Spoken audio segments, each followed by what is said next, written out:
Sure. Thanks. Thanks, Sarah. A little bit about myself.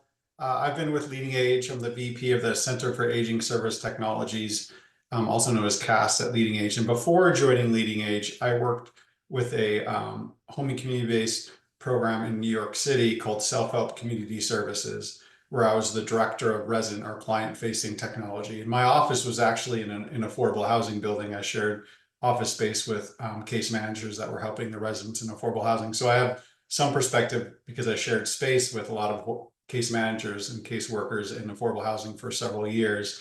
While I was at Self-Help, I helped implement different types of technology platforms, such as passive monitoring systems to help monitor ADLs using basically motion sensors, brain fitness programs, and then also I helped create a virtual senior center using a touchscreen computer and group video chat like we're using today. But that was back in 2010 when no one was really doing any of that type of work. So I do have a little bit of perspective on affordable housing because I spent a lot of time working in those buildings. And I'm going to talk about some technology trends. And it's, at CAST, one of the visions and missions of CAST is to accelerate the adoption of technology through our own membership. And there's a lot of variability in terms of digital maturity at different types of communities. And I'll talk about that throughout my presentation because, coming from an affordable housing provider, I have a soft spot for this space. And sometimes it doesn't get enough focus because of some of the funding limitations. And I'm going to share my screen here so you can see some slides. Okay. Slide. Perfect. So the first thing I want to talk about is, the elephant in the room. There's a lot of connectivity issues that we deal with in affordable housing. It's not a given that a community has access to broadband connectivity. There might be a Comcast or Verizon that is offering it to your residents, but most affordable housing communities aren't able to provide campus-wide access to their residents. And there's a lot of reasons for that. There's not a lot of funding for that unless you're able to get some type of grant to help offset the infrastructure and then pay for the ongoing internet cost. There are individual ways that a resident can subscribe to broadband connectivity. We had the Affordable Connectivity Program that subsidized internet, which now is gone. We still have the FCC program, but those types of programs are very cumbersome. There's an enrollment process. I remember sitting next to social workers having to go through all the paperwork for the FCC discount. So it's not an easy process, and a lot of the residents, just because they're already in affordable housing, kind of qualify for it. I know that the HUD kind of figured out a way to streamline the enrollment for ACP right towards the end, but it was kind of too late. LeadingAge a couple years ago created a resource around broadband access in affordable housing, and it talks about different ways that you can do it, through individual subscriptions for the resident or mobile hotspots, which aren't ideal because there's capacity limitations for that.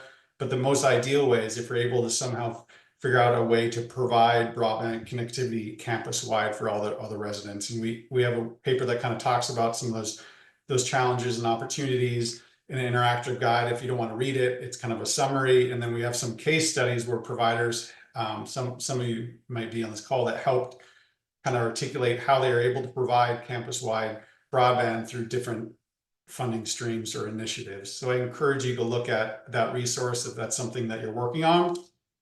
The other thing that I encourage you to do is reach out to your state broadband office, and this is the one for Maryland, Connect Maryland. There, as you probably know, that there's the BEAD program, the Broadband Equity Access Deployment Program, and then the Digital Equity Act, which is funding a lot of, or the BEAD's funding infrastructure, and the Digital Equity Act is funding digital literacy and access to connectivity, access to affordable devices plus some connectivity. So and each state has their digital equity plan, and they're starting to roll those plans out now, but they're looking for stakeholders to participate in some of these some of these programs. So I would encourage you to contact your state broadband office. NTIA is kind of the hub of where you'd find that, but this is an example of, if you go to NTIA and you search, you can find that in Maryland, this is the broadband office, and they have grant programs. I know right now they're running a grant program that's focused on creating kind of computer learning centers in the community. These are for organizations that are providing services to, I think right now it's individuals that have disabilities or veterans, and 50% of your population have to meet that threshold. So for instance, if you're an affordable housing provider and 50% of your residents are either veterans or individuals with disabilities as they're defined, you might have an opportunity to apply for a grant to help fund a computer learning center in your activity room, which would include the equipment that you need and funding for connectivity for 3 years. And if you're from other states, I encourage you to look at contact your state broadband office now to see what other programs exist now, as each state is rolling out their program. But just to level set, I'm aware that I'll be talking about a lot of technologies, and sometimes it might not be realistic if the resident doesn't have connectivity.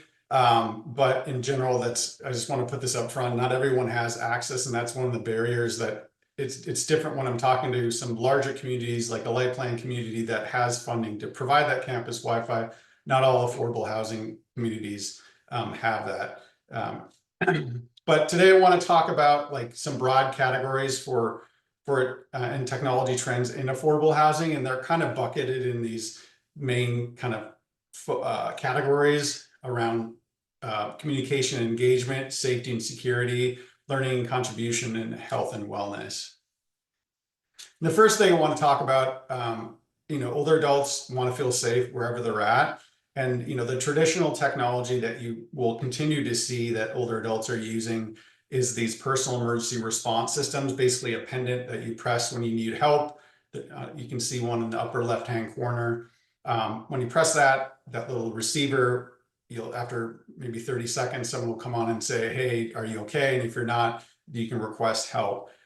Typically, if you're low income, Medicaid will fund these types of devices and you'll get it through home care agencies. The technology is evolving a little bit. So not only will you be able to press the device to request help, some of them have accelerometers built into them to help detect if you fell and you're not actually able to push that button.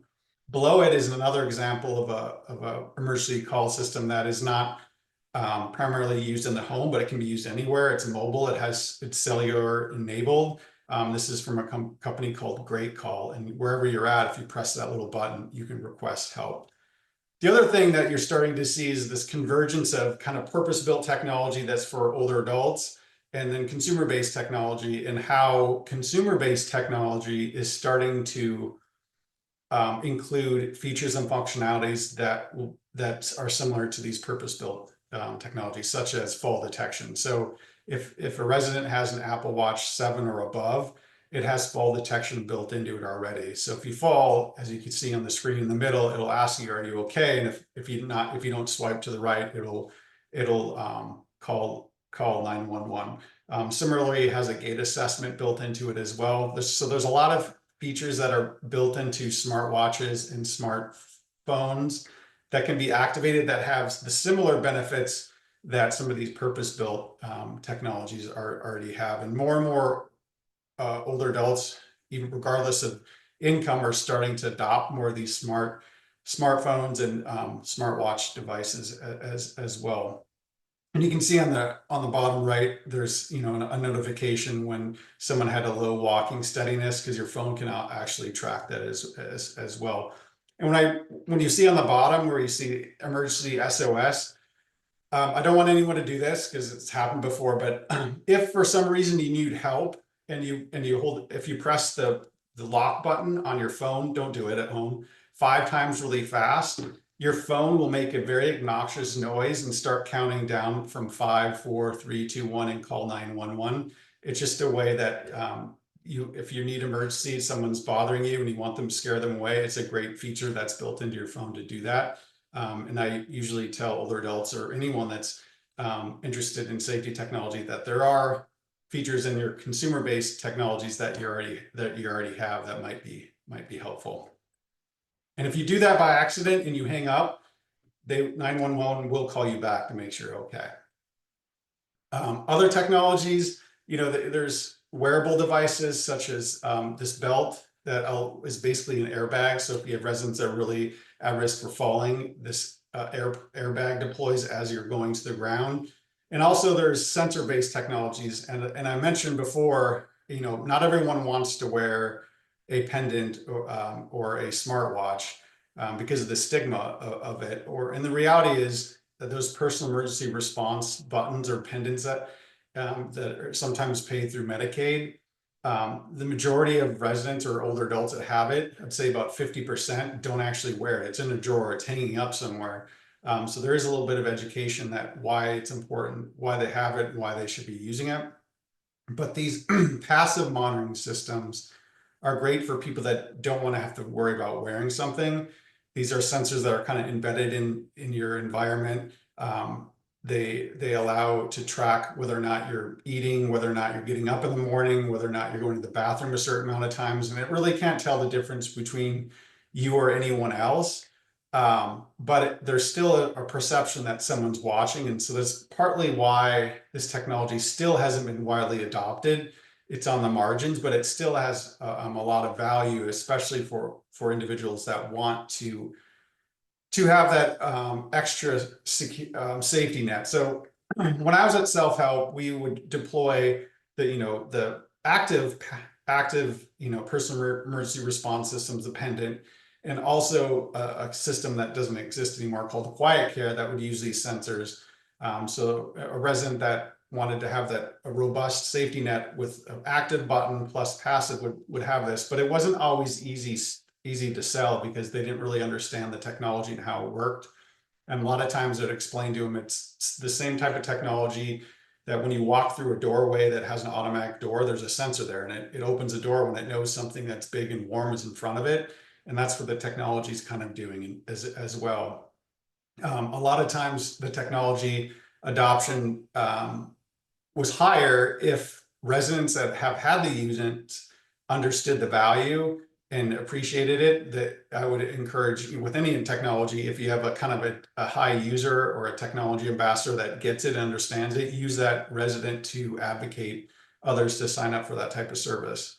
That service was, since it was affordable housing, we provided a subsidized fee for that type of service where there's a sliding scale based on their income, and we cover the remaining half of the service fee based off of grants that we got. And it helped some of our residents stay in affordable housing longer because family members and friends felt comfortable knowing that if something happened, they would be notified. But just bear in mind, you need to be thoughtful about how you deploy it. And let everyone that is coming into the resident's house aware that a sensor type system is being deployed. For example, one resident had multiple home care workers coming in, and one of the home care workers went into the bathroom and saw a sensor up in the corner of the wall. She grabbed it off the wall, threw it in the garbage because she thought something was taking pictures of her. And then all of a sudden, the resident was getting false fall detection alerts because no one was leaving the bathroom after 4 hours. So we had to do some education around with the home care workers that what the technology was. So be mindful of that and thoughtful about how that's deployed as well. And there's some simple technologies that you can deploy in affordable housing that can have a very meaningful impact as well. So if you have residents that are forgetting to turn off their stove or other appliances, there are devices that you can plug directly into major appliances that have a motion sensor. So if no one's in the kitchen after a certain amount of time, that device will turn off. Lighting at the bottom is just basically a motion sensor. Lighting is very helpful too, especially to and from the bedroom to the bathroom, making sure that the individual can see the floor as they're moving throughout their apartment at night.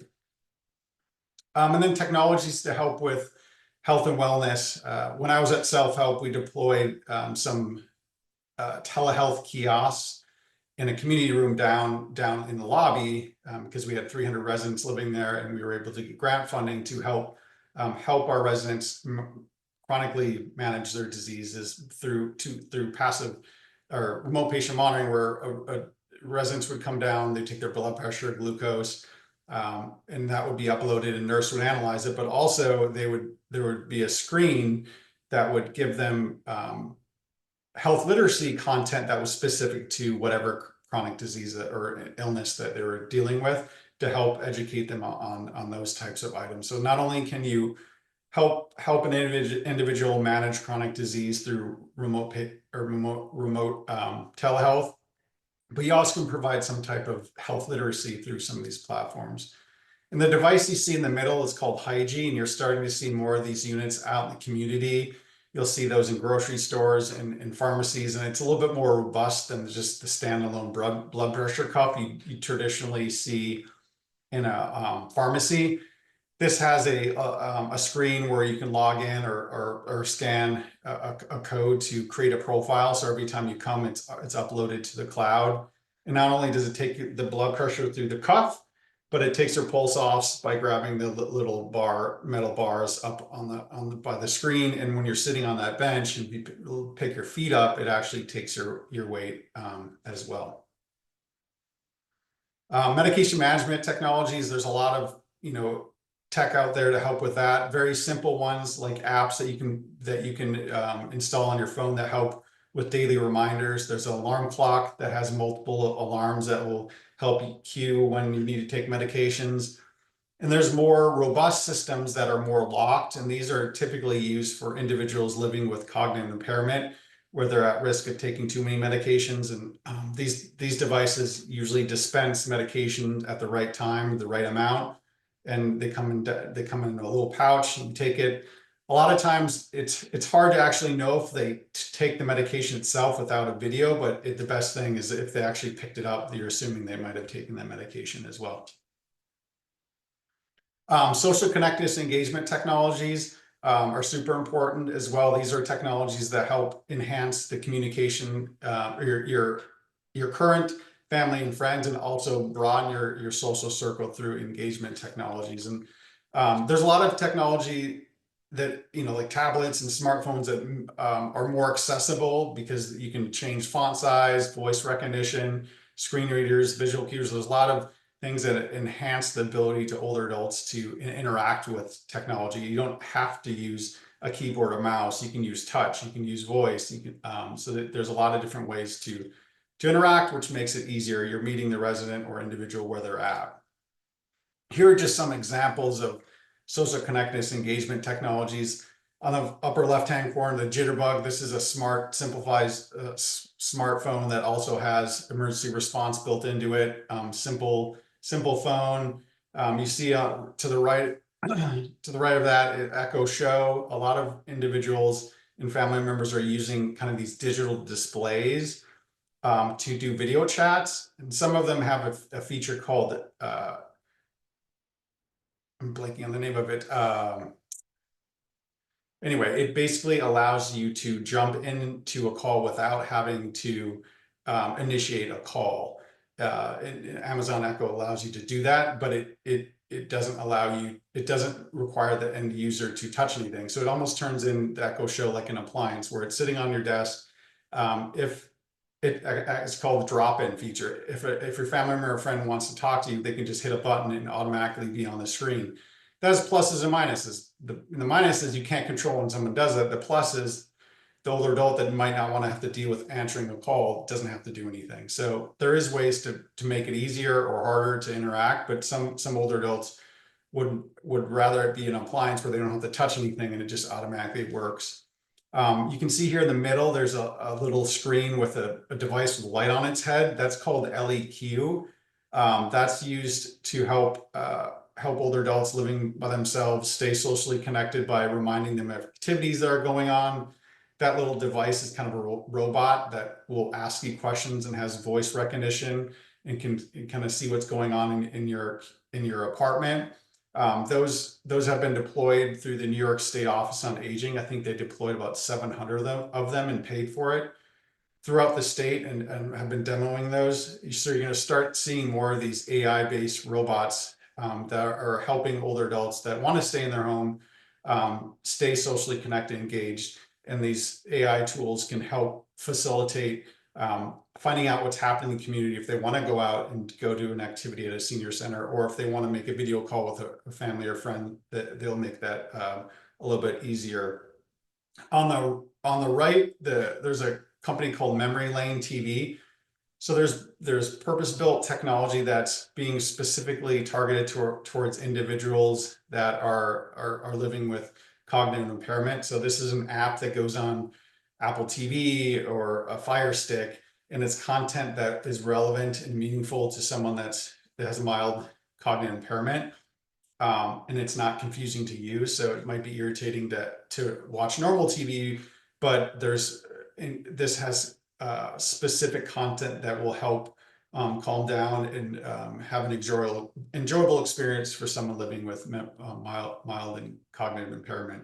Similarly, there's mobile phones that have been adapted to make it easier to use as well. If an older adult that has a cognitive impairment wants to continue using a cell phone, but they're having trouble with their current one, RAS Mobility is one of those types of devices. And the phone itself is like $250, and then you pay your cell phone bills as well.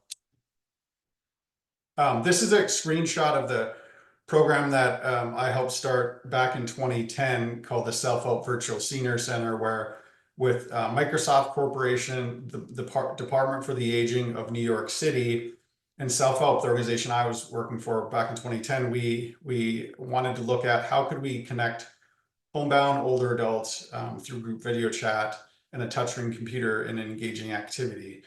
So we recruited, in the first part of it, recruited 6 individuals, and it grew to about 400.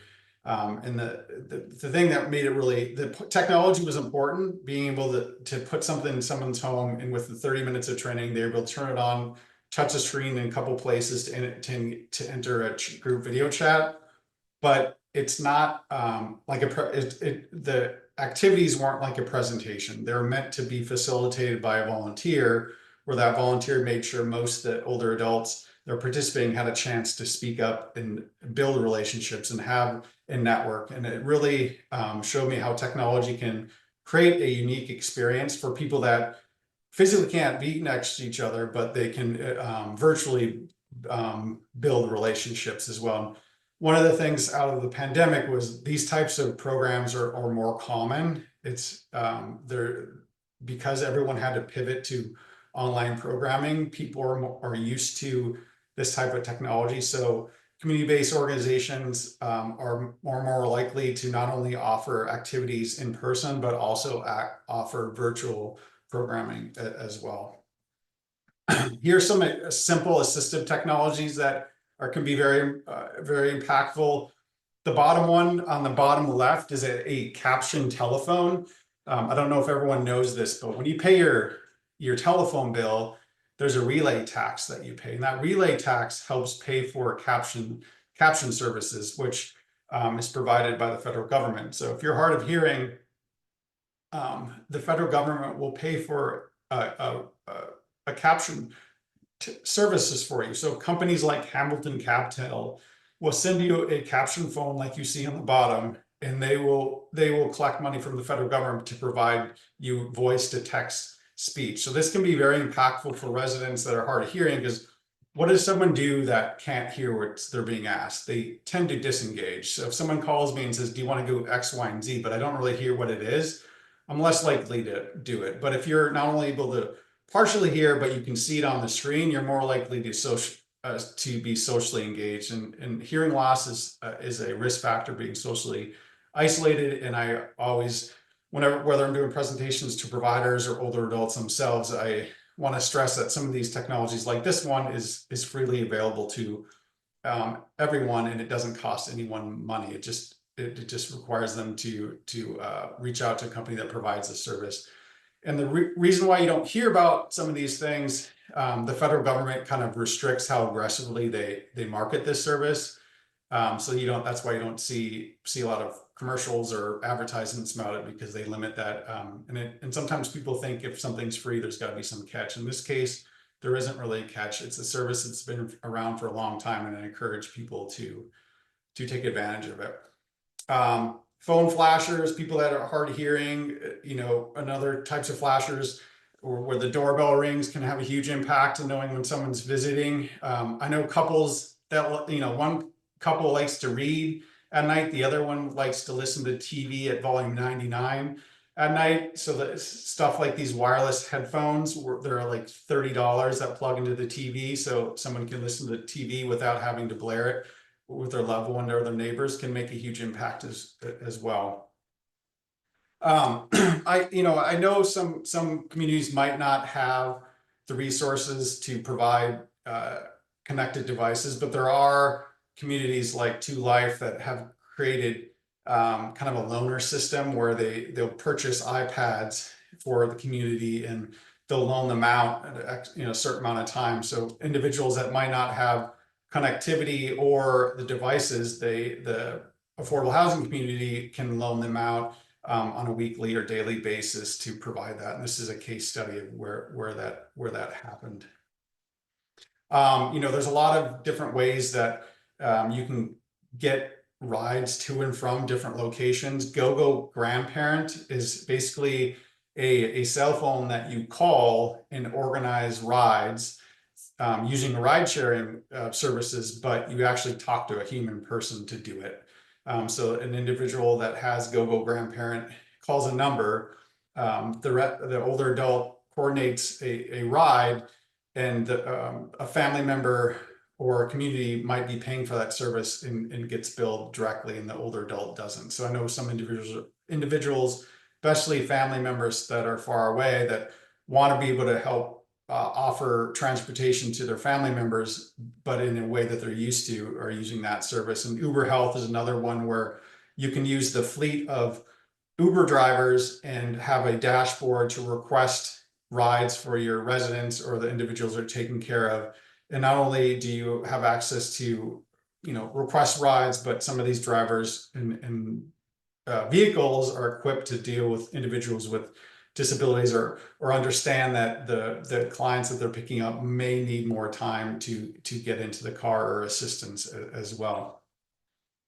And there's a lot of things you can do to make sure your residents are, still learning and contributing, online courses. If you look at the population of individuals that are taking these online free courses through edX or Coursera, more than 50% of the people taking these are over 60, and the majority of the discussion boards and the conversations are being driven by people over 60, and it's just showing you that there's a lot of ways that older adults can contribute through these types of channels. And then similarly to the Self-Help Virtual Senior Center, there are telephone-based platforms that allow you for residents to stay socially connected through a telephone-based engagement program, where there's a volunteer that does a class on art appreciation or current events, and it's telephone-based. And Front Porch has a well-connected Front Porch. It used to be Covia, but then Covia merged with Front Porch. So if you're interested in that, they have a really great catalog that comes out in the fall and the spring that they'll mail to you, and residents can enroll in these types of classes. And I'd say 80% are still using the telephone, and 20% are starting to use the computer as well to engage. So you don't have to just use the telephone, you could use a computer. The other thing I wanted to mention, there are a lot of residents, even though there's limitations on connectivity and income, there are residents that are still using technology, and a lot of residents probably using technology. And there's a lot of resources I wanted to point out that can help with tech support and training. Senior Planet, which is part of AARP, is their online platform for digital literacy. Not only does it provide you content on digital literacy, but it also has socialization programs. And Senior Planet also has physical locations and community partners where you can go and take courses. And so one of the places in Maryland is in Montgomery County, and this is just a screenshot of their webpage. So, Montgomery County, there's in-person classes, and online courses that you can take. So I just want to make sure you're aware of that.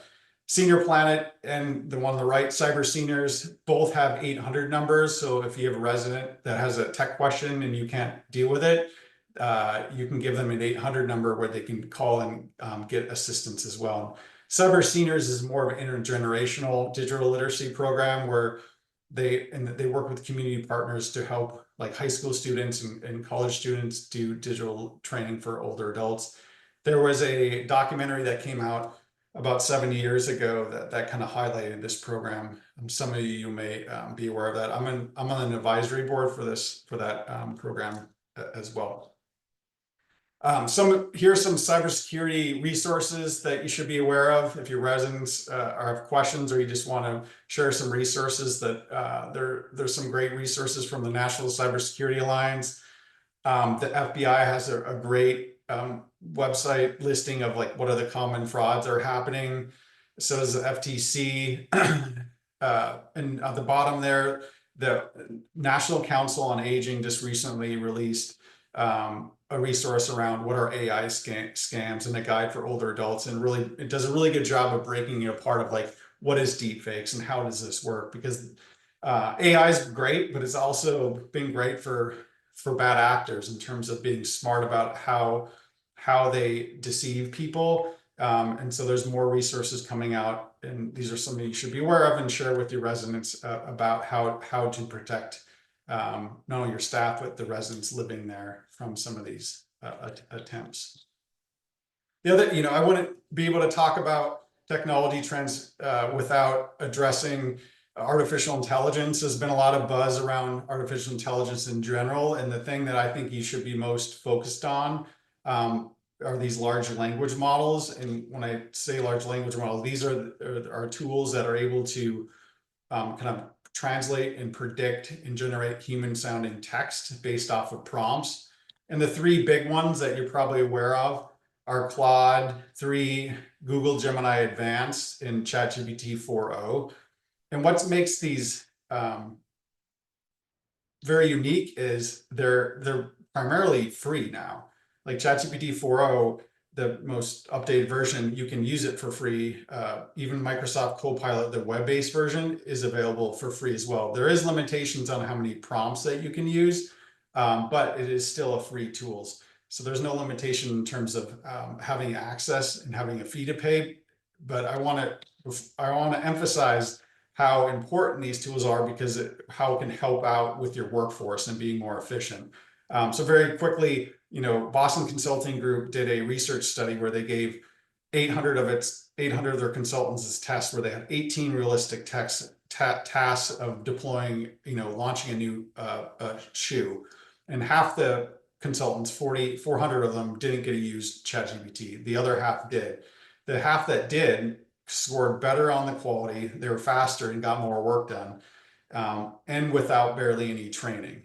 So that's just showing you how it can enhance the workforce. The other thing that was really interesting is if you look at the top half of your skilled workforce, people are really good at something. If you're using a large language model, they'll marginally get better, right? So if you're a really good writer or very creative, you'll still see a bump, but it might be marginal, like 17%, as you see on the right. But if you're pretty bad at something or just average, these tools can really enhance your performance and see a bump about 43%. So it kind of changes the conversation, because it's creating a leveling effect. So your bottom half employees having access to some of these large language models can perform at or above what your top half employees are doing without these tools. So it kind of changes the conversation from if I should be using them, like when and how an organization can start using these tools. And if you're interested in using some of these tools, and I've been pitching this book since it came out in April, there's really good, easy book to read by Ethan Mollick called Co-Intelligence: Living and Working with AI. And I just want to share like 4 rules that he stresses. The first one is always invite AI to the table. And what he means by that is like invite ChatGPT to 10 hours of your work in 1 month. It could be your personal work or your personal life or your work. in a responsive way, just to understand what the capabilities of the technology is and also the limitations. These things aren't perfect. There are hallucinations. It does make mistakes. And that's why number two is important. Be the human in the loop. You cannot use these tools blindly. It's not going to give you a response. Like Excel, when you put it in a formula in Excel, you assume that the answer you get when you sum two values together is going to be correct. These large language models don't work that way. They're very unpredictable. It's like having a very smart intern that has multiple PhDs that's available all the time, but will lie to you to make you happy. These large language models are more likely to give you a response that you are happy with, even if it's not true. So if you know that, you're going to be a little bit more skeptical of just copying and pasting it, but you know that it will help you. So there are huge capabilities of this technology, but there are still limitations, and that's what you need to be aware of. And the only way that you're really able to understand that is use the tools and spend some time with those. The third thing he says is treat AI like a person. What I mean by that is tell it what kind of person it is. So if I was looking, if you're an affordable housing member and your caseworker is trying to come up with activities, instead of just saying, I need activities for older adults, I would say, I'm a social worker working in an affordable housing building. Can you help me with activities for around Thanksgiving? And it will give you a more direct answer if you tell it what kind of person you are. And then assume the AI that you're using now is the worst AI that you will ever use. So if you used ChatGPT a year ago and you're like, that wasn't great at all, the new version is way better. And the one that will be coming out soon, ChatGPT 5, will be even better because this technology is evolving so quickly. These are just some examples by use cases how large language models can be used. If you have a fundraiser or a development group and you're working on a grant, you could copy and paste your grant application and say, hey, can you review this? Tell me where weaknesses and strengths are, and it'll do that. If you're an activity director and you want to create new art ideas or craft projects, you can do that. Or a social worker that's overwhelmed with drafting communications or newsletter articles, it can help with that as well. Or dining or marketing and so forth. Or even a maintenance worker that is working on a new appliance and has a PDF of the manual, you can upload that to ChatGPT and start asking it questions, and it'll give you responses in a conversational style as well. One of the things that I wanted to mention is we spent a lot of time this summer kind of creating a online tool to help members kind of be thoughtful about large language models, and we launched a resource on our website called Large Language Models in Aging Services, where it talks about why large language models are so important right now, how you have access to them now, and how to be thoughtful about how to use those. But then we also created kind of scenarios of how different roles in aging services could use it. Similar to what I'm showing here, where it would list an affordable housing social worker could use it for creating activity calendars or communication. It gives example prompts, not to be prescriptive, but more to generate intrigue and to start them using it with, because some people don't know where even to start, and they don't even know what to do in the first place. And this is kind of a jumping off point where it gives them example prompts to get them started. And once they're starting to use this a little bit more, then they'll explore using their own. So the link to that you can be found here in the second bullet, large language models and aging services. It is on our Learning Hub, the LeadingAge Learning Hub website.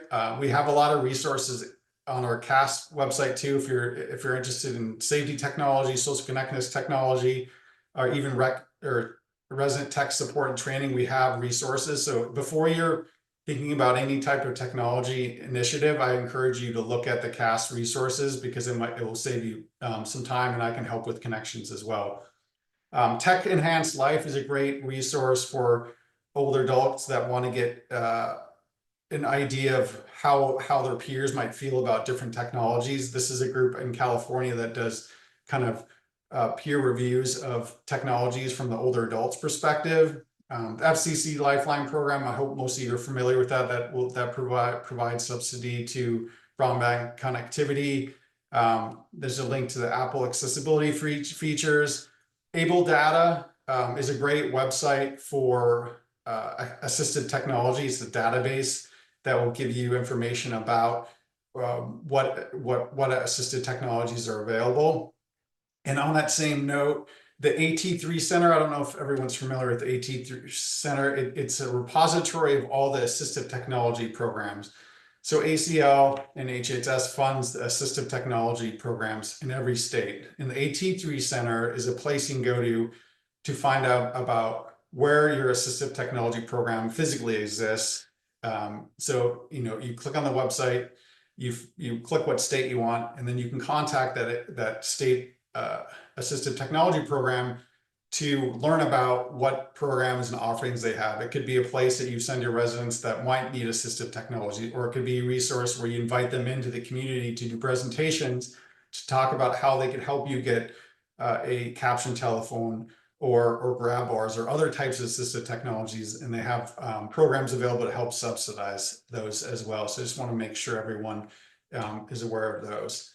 And I'm very accessible via email, or you can call me, and I want to hear what you're working on. And I've been talking a lot, so I'm going to stop sharing and see if there were any questions or comments on anything that I've been talking about. Thank you so much, Scott. I don't see any specific questions about technologies that you spoke about, but Colleen did ask about, web links, hyperlinking to different technologies. I know we're going to be giving out the slides to folks in PDF after, so there will be the links that you shared in those resources, and yeah, we'll make sure we get those to you. Yeah, the PDF that I'll send you, Sarah, will have hyperlinks. So everything that I sent, you'll be able to connect to. Just curious, Perfect. has anyone worked with their state assistive technology program? And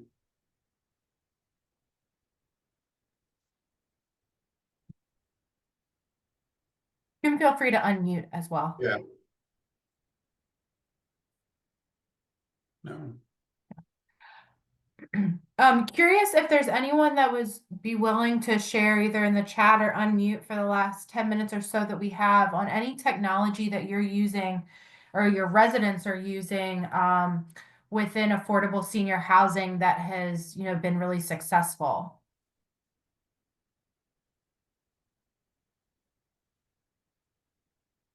So, hi, this is David Guthridge. I'll just chime in.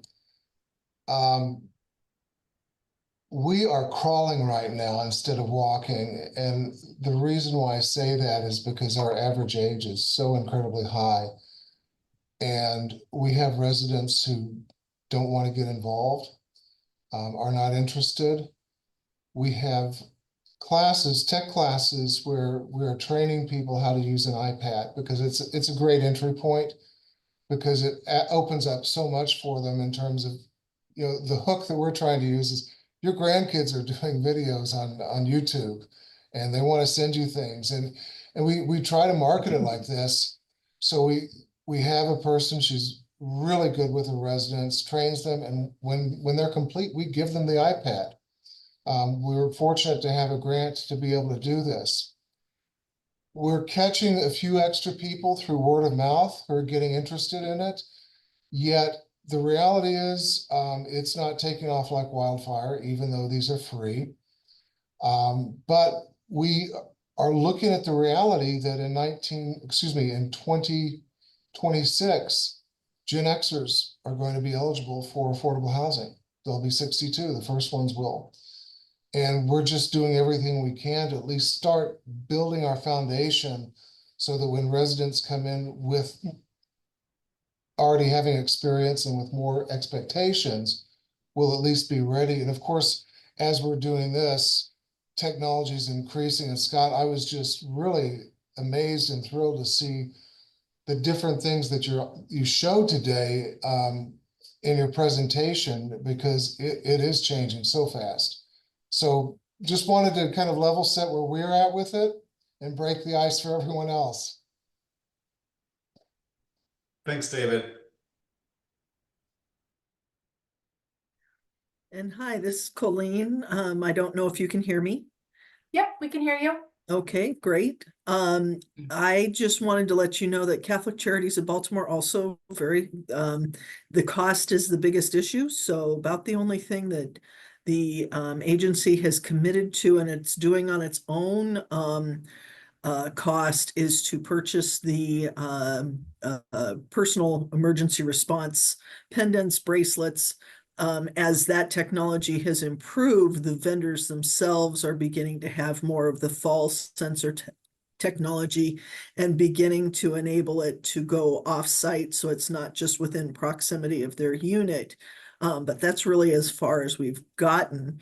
The city of Baltimore, I don't believe it was the full state of Maryland. City of Baltimore during COVID also enabled seniors to get free iPads, and some of the residents went out and got it.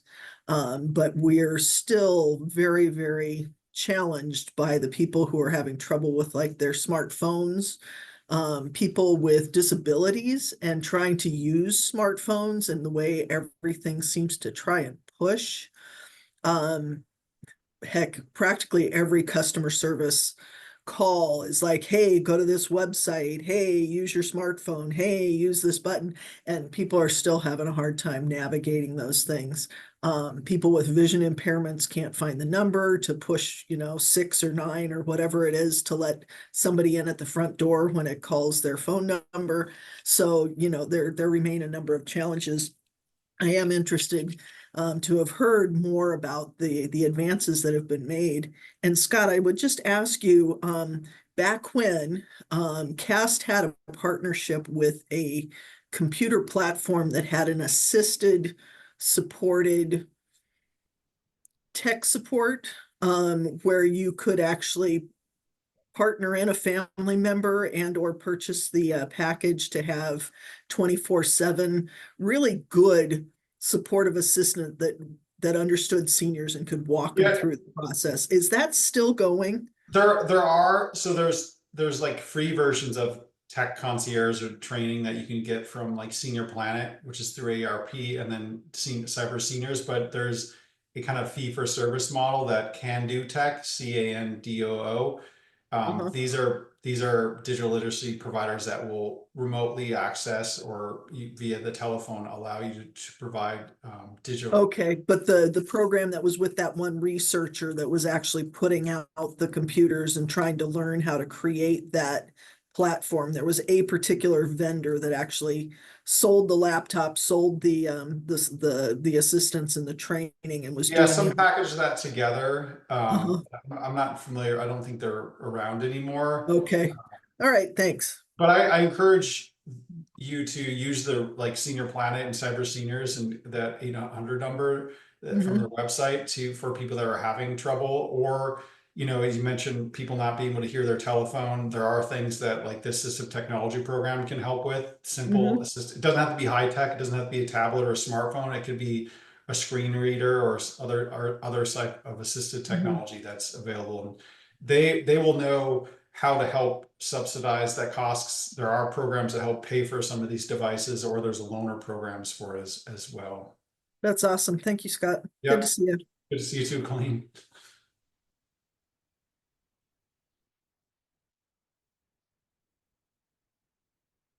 Great. Anyone else like to unmute and share your experience?